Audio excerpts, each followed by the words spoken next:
Hey guys, welcome back to the channel. It's Mickey from Modern C10. I'm back on the 1000 horsepower square body build, and I wanted to show you guys some stuff. So this is all of the stainless I bought to do this exhaust system. I showed you guys the mufflers the other day, and we got the V-bands welded on the collectors the other day, but I wanted to go over what I do with the exhaust. So I buy everything from Stainless Bros. It's comes as like a sanitary tube. Inside and outside's cleaned out. This really makes it nice to weld because it doesn't have all the grease and stuff left from mandrel bending. A lot of companies, you get these and they use so much grease on them when they bend them, it's just like caked on the inside and all over the outside, and it's a real bear to clean off. Also, a lot of them got wrinkles and stuff through the bends. I like how these are just almost perfect. I mean, you don't have a lot of distortion when you cut the tube right here. It doesn't egg shape real bad. I mean, you get a little bit of it just because, you know, the tube is stretched from being bent, but it's not bad on these tubes. So I buy all that stuff from Stainless Bros. It saves me a lot of time on prep work and cleanup work, and then the material just welds good, you know. Also, their V-bands, I use their V-band kits. They're nice. They got a clasp on the clamp that flips open for doing fabrication to where the actual bolt can come out of there real quick. I got billet flanges. I can't remember the company I bought those from. I think it was called Sheer Fabrications. It's the first time I've used their stuff, but it looks to be pretty nice. They're the only ones I found that offer a 2 1/8 primary on an LT head. So that'll be nice. As many times as I've built headers and exhaust, I just never know what I'm gonna need. Once you start fabricating this stuff, it kind of starts to take shape on its own. So no matter what you have planned when you go into this and what parts you ordered for the plan, it just never seems to work out. So I buy way more than what I need, because the last thing that I want to do is be on that last header tube and I could be done today with it, but dang it, I didn't buy enough bends and all I need is this one bend to finish it, and I got to stop progress, order a bend, wait on it, and all that stuff. So I always order way more than what I need, and then whatever's left on this shelf, whenever I'm done, I credit that back to the customer. So these are all the parts that I ordered for Derek's square body here, and if I don't use these, if they're still on the shelf whenever I'm done, I'll just credit those back to him. That's what I think is the fairest way to do it. Also, whenever I'm hanging the exhaust, thought I would go over that, I use these little parts from Deeds Engineering. Let me open one up right quick.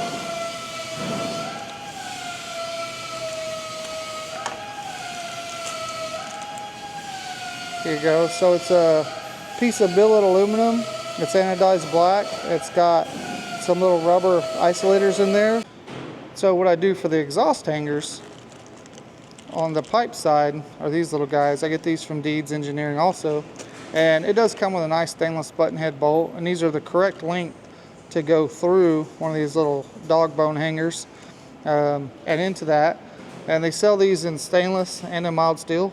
So if you needed to maybe weld one off your chassis, you know, like let's just say for example we were going to have a hanger right there, you could weld a mild steel one right off of that and have the dog bone hang down. Or if you got it on the stainless side, you can get stainless ones, and I just like the way those fit up and weld versus having like a long tab hanging off here. I've seen a lot of people that'll do like the 2-inch long tab with like a Delrin bushing. It's all right, but you can just guarantee it's going to end up cracking that tube at some point. This right here, I think it's a lot safer bet. A couple other things I like to put in place when I'm building headers: your starter, your oil filter, your dipstick tube on the driver's side. So I got all that stuff ordered, and I'm gonna get that put in here, because last thing you want to do is guess where that starter is going to be when you're, you know, 20 or 30 hours deep into this, or guess where that filter is going to be. So anyways, I wanted to go over all that before we got today's video going, and stay tuned.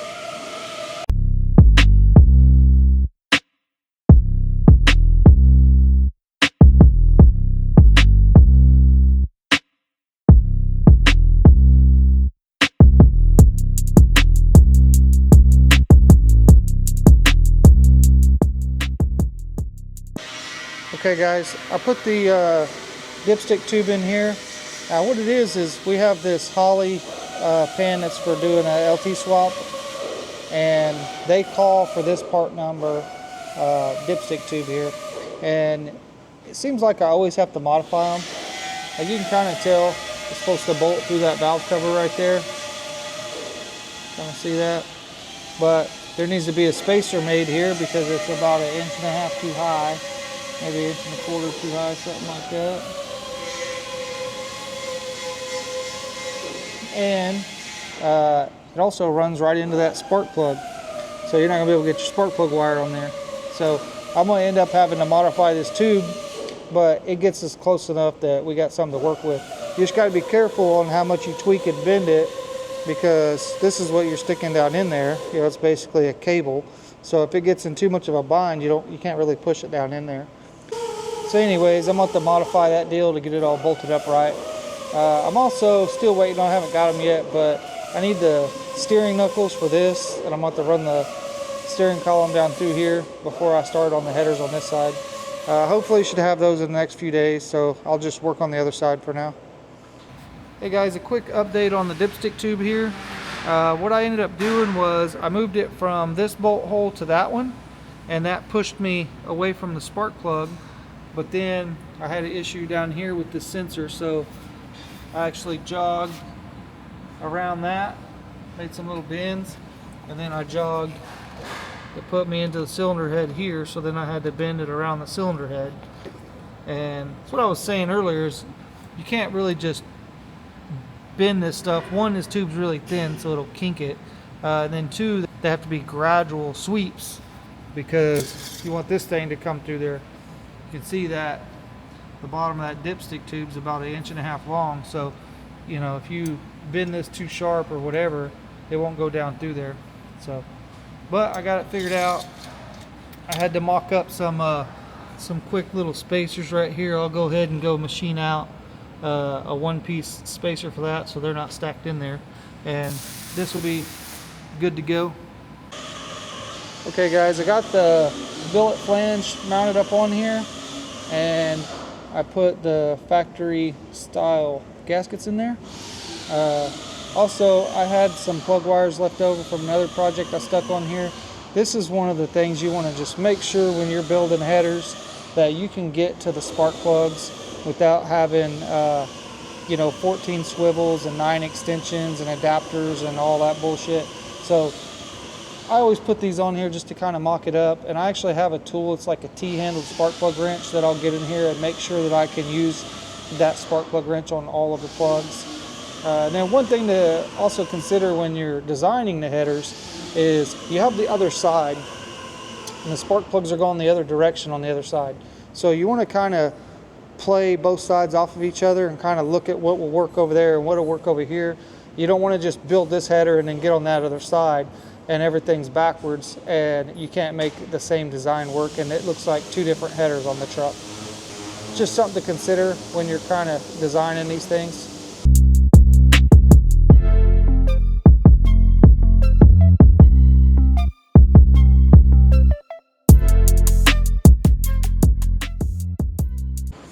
So hey, just real quick guys, you saw that I had to pull the flange back off the cylinder head over there. So this is just fabrication right here. Even though these are nice billet flanges and they're super expensive, they machined this hole right here with about 5 thousandths of tolerance. Well, that's good for machine work, but when you're trying to stick a tube in there, that is too damn tight. These tubes, they don't hold a 5 thousandths tolerance. Even though these are high dollar tubes and they do a really good job bending them, they just can't keep a 5 thousandths tolerance on these tubes. So what you saw me fighting over there was trying to get the tube into the flange. It doesn't want to fit because the end of it's distorted.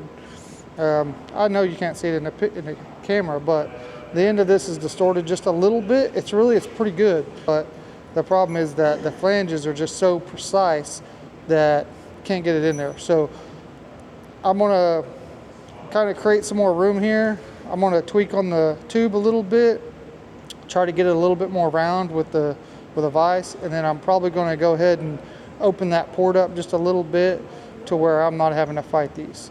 So we'll be right back.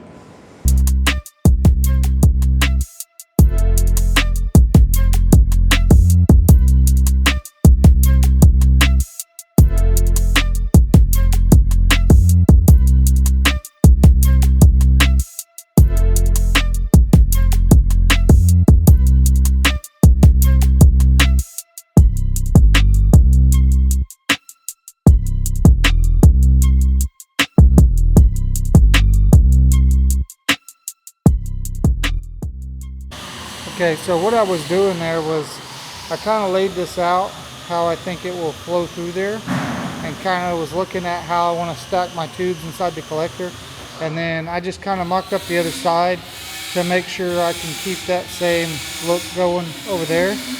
And it looks like I can make it pretty similar. This tube is going to have to be shortened quite a bit to clear the steering column, so, and maybe this one too, so it should look pretty similar to this, just these tubes will come in a little bit, which I'm actually going to cut this one down anyways and move it in because it's a little too close to the shock mount. But the other side, it pretty much will have to come right out of here and take a sharp bend in behind back here to get the steering column clearance. So this one's not going to need to do that. Plus we have a starter that we got to miss down there, so we're not going to be able to cut too far under. But that's what I was doing. Okay guys, here we are looking at day 2 of the header build. I didn't get a full day in yesterday, but I'm back at it this morning. I was going to say one of the most important things is really getting this first tube in right. The rest of the tubes follow that one, so you got to make sure you get it in right. So if you look in here, you'll see where I put in a 90-degree plate right here so that I could keep this tube coming straight off of my fixture. And then also I have a plate underneath it right here that is 90 degrees off, so it's sitting perfectly level with the frame. So basically I was able to get that first tube perfect, and then when the rest of the tubes go in and nest with that one, then they'll all be good. So I was going to point that out this morning, and then I'm going to get back to building these other tubes. So another little trick I'll do when I'm fitting up those tubes is I'll come in and actually draw the U-bend with the exact radius, and you know, the leg length can be kind of left wild, but you want to get the radius right. And I'll come in, and when I'm fitting up the tube, I'll kind of figure out with a protractor what angle I need to cut off this center line. So maybe it's 45 degrees or 25 degrees, whatever the angle is, and then I'll come in here and I'll just draw a line across and rotate it to that angle. So maybe I'll just come in and put this right here, and maybe I need to rotate it, let's say it's 40 degrees just for example, so I'll rotate right there, and then what I do is I print this out to scale 1:1, and I'll go lay my tube on there and make that cut. I know that they make different types of tools and stuff to do the same thing, but the thing is, when you're using so many different size tubes and different radiuses, I would literally have a stack of those things out there and thousands of dollars worth of cutting jigs out there. This right here, it works just as good, and you don't got to spend all that money. I've already got the software, and it'll get you extremely close. Like, this has never screwed me. It's worked out pretty much every time for me. So just a little trick so you can see what I'm doing out there, since I didn't really video all day long. That's how I'm getting my quick angles and transferring them. Now I'll take you out in the shop and actually lay a tube on it and show you right quick. Then I'll bring that drawing out here like this, and you can just take your tube, lay it on there, kind of square it up.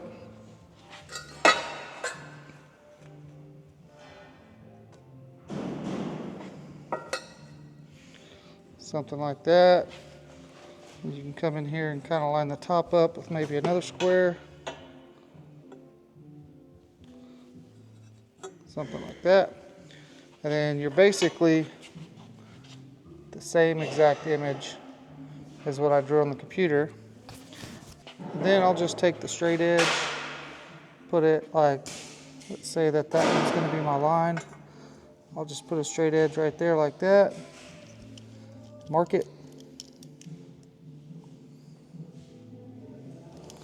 And I'll do the same thing on this side. Mark it. Then I just kind of eyeball and connect those lines. There we go. So I just shoot a line across there like that, and then I go cut that in the bandsaw. Hey guys, here we are. We got the passenger side all tacked together. We got real good fit ups. Everything as tight as it can get. We can get to all of our spark plugs just fine. Of course, the LT4s do make it easier because they got quite a distance between the spark plugs, so that is kind of nice. But we got plenty of room between the frame rail. I don't know if you can see all that. Got plenty of room between the frame rails. Our collector jigs worked out awesome. So they all merge into that guy right there.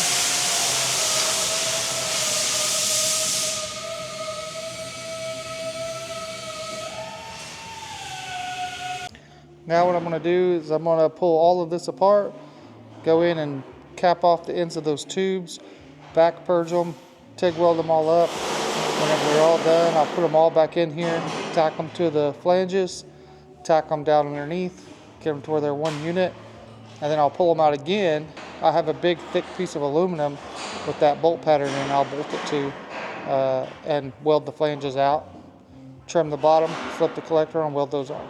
So that's kind of how it's going to go, but stay tuned and you'll get to see me do it pretty much step by step. I didn't keep the camera rolling today because I was really just wanting to get this done, but I'll try to update as much as I can, so stay tuned.